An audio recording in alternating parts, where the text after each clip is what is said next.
그러므로 내가 너희에게 이르노니 사람에 대한 모든 죄와 모독은 사하심을 얻되 성령을 모독하는 것은 사하심을 얻지 못하겠고, 또 누구든지 말로 인자를 거역하면 사하심을 얻되 누구든지 말로 성령을 거역하면 이 세상과 오는 세상에도 사하심을 얻지 못하리라.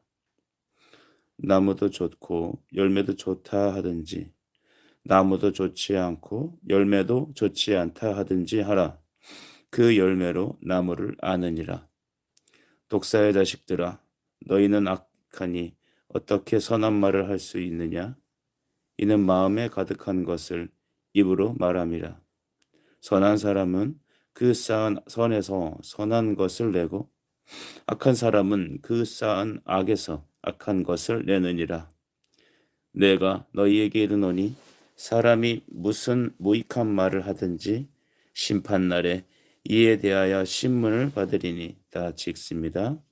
내 말로 의롭다함을 받고 내 말로 정죄함을 받으리라. 아멘. 이 아침에도 우리 성도 여러분, 하나님께서 여러분과 함께 하시길 간절히 바랍니다. 마태복음 12장 31절로부터 37절까지 말씀 중심으로 성령 모독죄라는 제목으로 하나님 말씀을 함께 나누겠습니다. 우리는 죄를 지어 천국에 가고 지옥에 가는 것이 아니라 죄 사함을 받아 천국에 가고 지옥에 가게 됩니다. 즉 예수 그리스도를 믿느냐에 따라서 믿지 않느냐에 따라서 우리는 우리의 생명과 우리의 영원한 가치가 변화되는 것입니다. 그래서 오늘 이 설교 제목에 성령 모독죄라고 하여서 어떤 특별한 죄를 지어서 지옥에 간다라는 것은 어쩌면 율법적인 사고일 수 있습니다. 그럼에도 불구하고 이 성령 모독죄라고 얘기한 것은 오늘 성경에서 읽은 말씀처럼 마음에 가득한 것이 입으로 나오기 때문에, 즉 그 나무는 열매로 그 나무의 어떠함을 알듯이 우리가 성령을 믿지 않고 성령을 방해하고 하나님의 일을 믿지 않고 부인하는 그 행동 자체가 이미 우리 안에 영적인 상태를 드러내는 바로 가시적인 형태라고 볼 수 있는 것입니다. 저는 이 말씀을 듣는 우리 모든 성도들께서 오직 예수 그리스도를 믿고 여러분에게 구원이 있기를 간절히 축복합니다. 또 여러분의 자녀에게도 그런 은혜 있길 바랍니다. 31절을 보시죠. 그러므로 내가 너희에게 이르노니 사람에 대한 모든 죄와 모독은 사하심을 얻되 성령을 모독하는 것은 사하심을 얻지 못하겠고. 아멘. 오늘 이 말씀을 보면 사람에 대한 모든 죄와 모독이다라고 했죠. 이 땅에서 우리가 예수를 알지 못하고 짓는, 즉 아담적인 원죄로 인하여 범해지는 모든 열매들은 여러분 우리가 예수 이름으로 다 용서가 된다라고 말합니다. 하지만 성령을 모독하는 것은 사하심을 얻지 못한다라고 했습니다. 이 모독한다는 말, 이것은 아까도 말씀드렸지만 적극적으로 대적하는 것이고 지식적으로 머리로 들어 아는데 마음으로 믿어지지 않는, 즉 영생에 얻지 못하여 내면적인 변화가 있지 않아서 하나님을 부인하고 대적하는 모독 행위를 말하는 것이죠. 요한일서 5장 16절 말씀에는 이것을 반증하는 설명이 있습니다. 누구든지 형제가 사망에 이르지 않은 죄 범하는 것을 보거든 구하라. 그리하면 사망에 이르지 아니하는 범죄자들을 위하여 그에게 생명을 주시리라. 사망에 이르는 죄가 있으니 이에 관하여 나는 구하라 하지 않노라 했습니다. 예수를 믿지 않는데 다른 방법으로 구원받을 수가 없다는 얘기라도 비추어 설명할 수 있을 것입니다. 예수를 믿지 않고 그리스도를 받아들이지 않는데 즉 거역하는데 이것은 어떻게 해결할 방법이 없는 것이죠. 믿어야 가능한 것입니다. 하나님이 그 마음의 문을 열어주셔야, 용서해 주셔야 비로소 우리가 하나님을 아빠 아버지라 영접할 수 있는 것이죠. 그러므로 하나님을 아버지라 부르는 자들은 성령을 받지 않은 사람이 단 한 명도 없습니다. 또 성령으로 말미암지 않고는 하나님을 아버지라고 부를 사람이 아무도 없습니다. 이를 보면은 벌써 우리 가족의 혹은 우리 자녀들이 혹은 우리 가까운 사람 등에 여전히 예수에 대해서 알고 예배드리고 우리가 전도해서 알지만 강팍한 마음이 되어 예배하는 것을 싫어하고 하나님을 순종하는 것을 거역하며 또한 그 교리 자체를 말씀 자체를 부인하는 사람들이 종종 생각날 수 있습니다. 여러분, 우리는 그들의 영혼을 위해서 이 시간 기도해야 되겠습니다. 주께서 가련 유다를 향하여 그를 사랑하시되 끝까지 사랑하셨죠. 자기를 팔 것을 주님은 다 아셨습니다. 그럼에도 불구하고 너는 차라리 태어나지 않았으면 좋겠다라고 할 정도로 세례 가룟 유다를 끝까지 여러분 붙잡고 계신 주님을 우린 기억합시다. 여러분, 유대 바리새인들이 바로 이 예수님의 질책에 해당되는 사람들이었습니다. 바리새인들, 유대 종교 지도자들은 하나님을 섬긴다고 하는 사람들이었습니다. 자칭 이스라엘의 현생들이고 종교 지도자들이었죠. 그러나 그들은 예수 그리스도를 영접하지 않았습니다. 오히려 그리스도의 기적과 이적을 눈으로 보면서도 고의적으로 그를 거역하고 대적하고 방해하였습니다. 심지어는 십자가에 못 박기까지 하였죠. 그 이유는 하나님께서 그들을 예수 그리스도를 믿도록 하나님께서 허락하지 않았기 때문입니다. 여러분, 교회 안에도 보면 그래서 잘난 사람들보다는 부족하고 약한 사람들이 더 많습니다. 이것은 하나님이 그들을 불쌍히 여기셨기 때문이죠. 하나님의 불쌍히 여기심을 받은 여러분, 우리 이 주님의 교리에 하나님의 복음에 우리가 붙잡히게 된 것을 기뻐하십시다. 믿어지게 되는 것이 축복입니다. 예수님을 믿지 않고 예수님에 대하여 알긴 아는데 예배를 드리긴 했는데 여전히 그 마음이 할례받지 못하고 하나님을 반역하고 대적하고 주님을 믿지 않는 그 행위들은 그리스도의 십자가의 대속의 용서를 받지 못하였기 때문입니다. 즉 믿지 못하였기 때문입니다. 그래서 우리는 믿음에 대해서 다음과 같이 알 수 있죠. 믿음은 하나님의 선물이라는 것입니다. 믿음은 하나님이 주셔야 받을 수 있습니다. 어떻게 믿음만 받을 수 있습니까? 하나님 말씀을 들음으로 성령께서 그 마음을 바꾸심으로 가능한 것입니다. 우리 거듭난 성도들 역시 죄를 범하는 약함 속에 놓여 있죠. 로마서 7장 21절 말씀에 내가 한 법을 깨달았노니 선을 원하는 나에게 악이 함께 있는 것이로다 했습니다.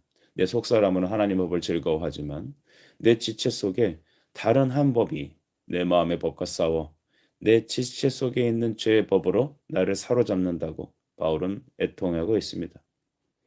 여러분, 예수님의 제자들 역시 날마다 발을 씻어야 되는 회개가 필요하였습니다. 성도들도 인생의 약함으로 나오는 죄와 죄로 인하여서 우리는 한없이 회개하며 주께 나아가야 합니다. 그러나 성령 자체를 불신하며 믿음이 없이 고의적인 차원으로 하나님을 거역하는 행위는 차원적으로 다른 것입니다. 그러나 그가 예수 그리스도를 영접하게 되는 순간, 하나님의 은혜가 그에게 임하는 순간 우리는 로마서 8장 1절과 2절의 축복을 경험하게 되죠. 그러므로 이제 그리스도 예수 안에 있는 자에게는 결코 정죄함이 없나니 이는 그리스도 예수 안에 있는 생명의 성령의 법이 죄와 사망의 법에서 너를 해방하였음이니라. 아멘. 사랑하는 여러분 믿기를 원합니다. 우리 자녀들이, 우리의 부모 형제들이 정말로 머리로는 예수에 대해서 알지만 그 심령 안에서 변화되지 못하는 마음으로 주님을 따르지 못하고 또한 적극적으로 거역하는 이 모든 행동들이 우리가 사함받지 못할 죄라는 사실을 기억할 때 우리는 이것을 두려워하며 우리의 영혼이 구원 얻기 위하여 여러분 서로 기도하며 죄를 고백하며 더욱 예수 그리스도를 알기를 힘써야겠습니다. 33절 이후에는 이제 예수님께서 그 대상이 되는 바리새인들을 악독함을, 그들의 악을 지적하셨습니다. 33절 보면 나무도 좋고 열매도 좋다 하든지 나무도 좋지 않고 열매도 좋지 않다 하든지 하라. 그 열매로 나무를 아느니라 하셨습니다. 당시에 바리새인들은 하나님을 믿는다고 자신들이 하나님을 안다고 자청하였습니다. 마치 자신들이 하나님의 대리자인 듯 자기들이 율법의 재판장인 듯 사람들을 재판하였습니다. 그러나 정작 자신들은 그 하나님의 말씀 앞에 스스로 깨어지지 아니하고 경건을 통하여 자신의 유익을 도모했던 사람들이죠.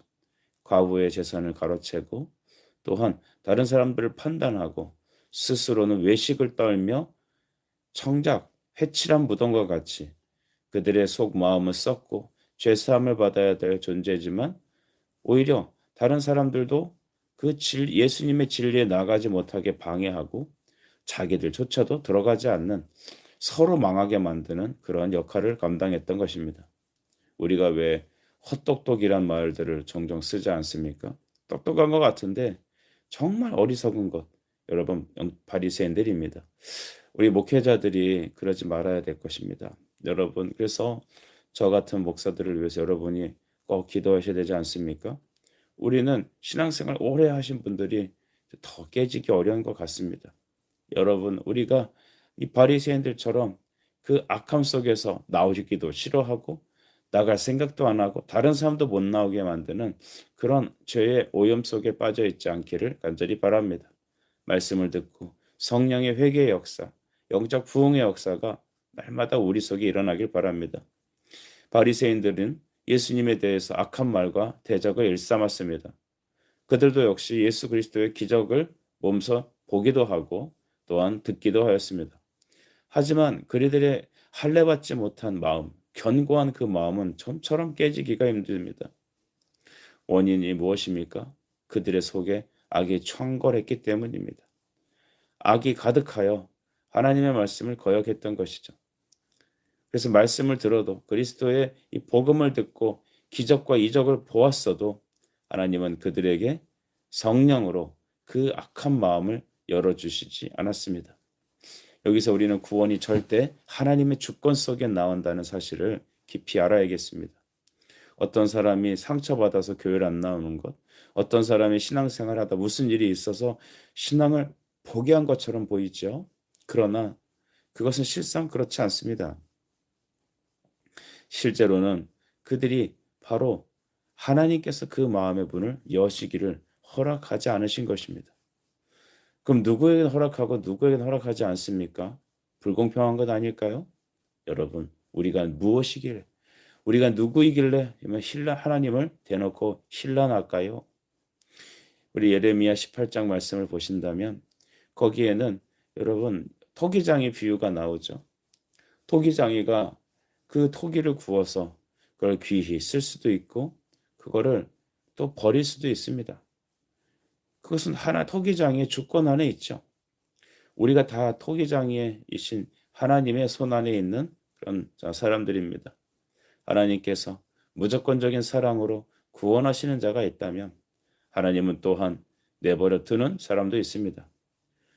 어떤 사람은 구원하고 어떤 사람은 내버려 두냐? 하나님을 신란할 것이 아닙니다. 하나님을 대적할 일이 아니죠. 우린 다 죽어 마땅한 자들입니다. 모두 다 지옥 형벌을 받고 모두 다 하나님과 상관없는 본질상 진노의 자녀들입니다. 그러나 우리 아버지께서 창세전에 우리 하나님께서 구원할 자들을 미리 그의 뜻 안에 택하셔서 오늘 때가 참에 아들 예수 그리스도를 우리에게 보내시고 성령으로 말미암아 그 말씀 듣고 마음을 열어주는 자들마다 예수를 그리스도라 영접하게 되니 실로 모든 구원은 하나님의 전적인 손 안에 있습니다. 이것을 우리가 인정해야 할 것입니다. 반대로 바리새인들처럼 예수님에 대하여 악한 말로 대적하는 일들은 그 원인은 그들 속에 죄악으로 창궐했기 때문입니다. 그 마음이 할례받지 못하고 성령으로 기경을 받지 못하였으니 복음의 말씀이 떨어진들 무슨 열매가 있고 무슨 뿌리 내림과 자라감이 있겠습니까? 악한 마음과 악한 말은 그 안에 악함으로 인하여 생기는 것이죠. 제가 늘 드는 예화 중에 감기의 증상이 있지 않아요? 열나고 기침하고 콧물 나고 기침하고 하는 모든 행동 행위들은 그 행위가 있어서 죄인이 아니라 감기가 들렸기 때문에 그런 행동을 하는 겁니다. 이런 바리새인들이 예수님을 부인하는 것들은 다 그들이 나쁜 열매이기 때문이죠. 나쁜 나무이기 때문입니다. 33절에 그래서 나무도 좋고 열매도 좋든지 해라. 나무는 좋은데 열매가 나쁘다 이렇게 하지 말라는 것입니다. 그 열매는 나무를 통하여 안다는 것이죠. 34절 독사의 자식들아 너희는 악하니 어떻게 그 선한 말을 할 수 있느냐? 이는 마음에 가득한 것이 입으로 말함이니라. 아멘. 그래서 우리가 로마서 10장에 보면 믿음이라는 것은 마음으로 믿고 입으로 시인하는 데 있다라고 그랬죠. 입술의 고백으로 마음이 착해지는 게 아니라 그 마음 속에 하나님의 성령으로 구원 얻은 생명이 있게 되으니 그 입으로 생명의 열매를 맺는다는 것입니다. 여러분 이 아침에도 여러분의 찬송이 끊어지지 않길 바랍니다. 말씀의 감사가 넘치길 바랍니다. 의도적인 학습적인 효과가 아닌 성령의 역사로 말씀의 역사로 그렇게 나타나길 바랍니다. 즉 여러분의 속마음이 여러분의 삶이 바로 거듭난 나무이길 바라고 또한 하나님의 성전이 되길 바라는 것입니다. 여러분 오늘 말씀을 정리하면서 우리는 로마서 10장 13절 이후의 말씀을 좀 기억해야 될 것입니다. 누구든지 주의 이름을 부르면 구원을 받으리라. 그들이 믿지 아니하는 이를 어찌 부르리요? 듣지 못한 이를 어찌 믿으리요? 전파하는 자가 없이 어찌 들으리요? 아멘. 여러분, 성령 모독죄는 믿지 않아서 발생되는 것입니다. 마음의 기쁨이 잠깐 있어도 그 안에 거듭난 하나님의 역사가 없다면 우리는 다시 하나님께 회개하고 돌아갈 다른 방법이 없습니다. 즉 예수를 믿는 방법 아니고서는 말씀의 선포를 듣고 성령의 회개의 역사가 일어나지 않고선 이 방법이 아니고서는 여러분 우리는 하나님의 나라에 갈 방법이 없고 우리 안에는 선한 열매를 맺을 그런 가능성이 없는 것입니다. 여러분 그러므로 이 일은 온전히 하나님의 성령의 사역입니다. 온전히 하나님의 주체적인 역사입니다. 우리는 성령을 거역하지 않고 하나님의 일을 입술로 모독하지 아니하고 오히려 믿음으로 시인하고 믿음은 입술로 시인하는 것이기에 먼저 시인하고 우리 전 인격적으로 하나님께 전심으로 나아가길 축복합니다. 그리고 여러분 안에 그런 역사가 있다면 여러분 하나님께 감사하며 여러분 우리가 이 주님의 일을 감당하는데 모든 사람이 예수를 믿고 주를 시인하도록 우리는 전도하며 선교하는 일에 헌신하는 이 아침이 되기를 간절히 축복합니다. 기도하겠습니다. 사랑의 주님, 오늘 주님께서 우리에게 나쁜 나무는 나쁜 열매를 맺을 수밖에 없다라고 하셨습니다. 주님, 내 속에 어떠한 것이 가득합니까?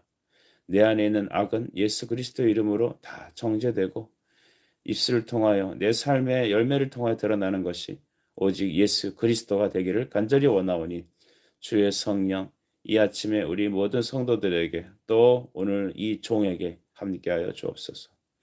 예수 그리스도 이름으로 기도하옵나이다. 아멘.